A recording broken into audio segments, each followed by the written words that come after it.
Magandang hapon mga guys, at tayo ay magluluto ng tinulang manok. Ang ginamit po pala natin na manok ay native. Ngayon ay naggigita tayo ng luya, bawang.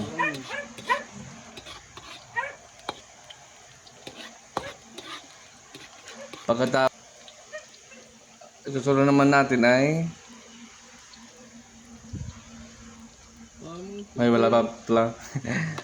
Susunod natin ay sibuyas. Isa natin ang sibuyas din.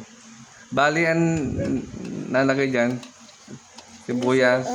Mayroong sibuyang puti at sibuyang pula.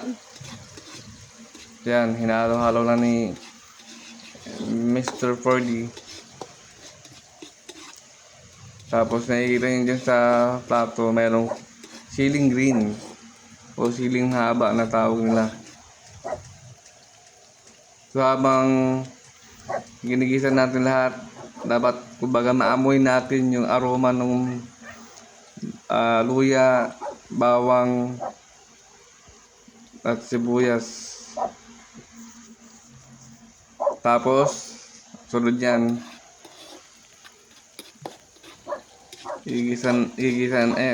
susunod na natin yung manok. Ayan, pinakita na ni Mr. 4D.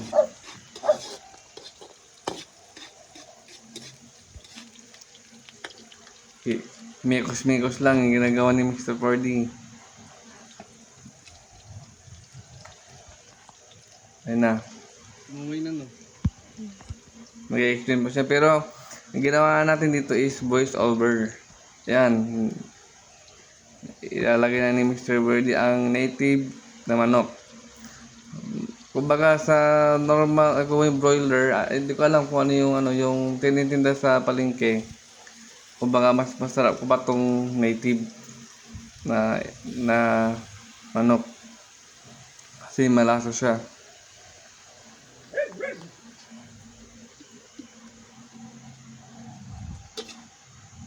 Ayan, may nikos-nikos na naman ni Mr. 4D. 2 seconds. Pero ako yan. Ako din yung nag-voice over. 2 minutes.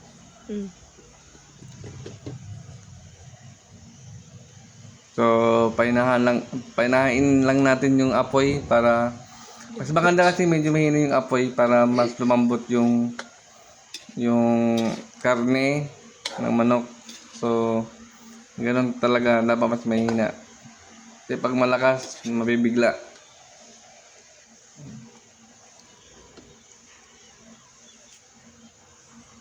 Hininaan na naman ni Mr. 4D. Baka medyo malakas yung apoy. Mekos-mekos lang, mekos-mekos yan, mekos-mekos. Mekos-mekos mo insan.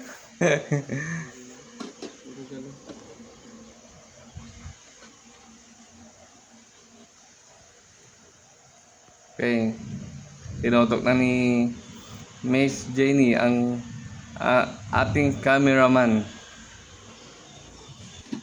Kanina pala, hindi natin naisabi na kanina pinakuluan, wala pang tubig para lumabas yung katas ng manok. Tapos ngayon, nilagyan niya ng tubig ni Mr. 4D ang niluto niyang native na manok. Tinolang native na manok. So ayun na nga, minikos-mikos niya. After 10 minutes or few minutes, ayun, napakulo ulit at lalagyan niya na ng sili.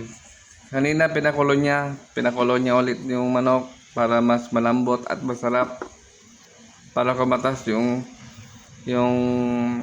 manok natin. Nilagyan na ng paminta.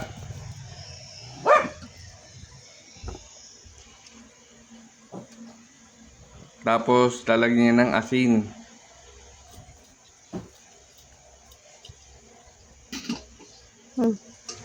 Makalipas ng ilang oras ay minikos-mikos ulit ni Mr. 4D ang kanyang tinolang manok na niluluto. Ayan, nakikita nyo, kumukulo na. Okay na ulit, sabi ni Mr. 4D. At ayun na ang tinolang manok na native. Salamat sa panonood mga guys. Sa susunod ulit. Ingat!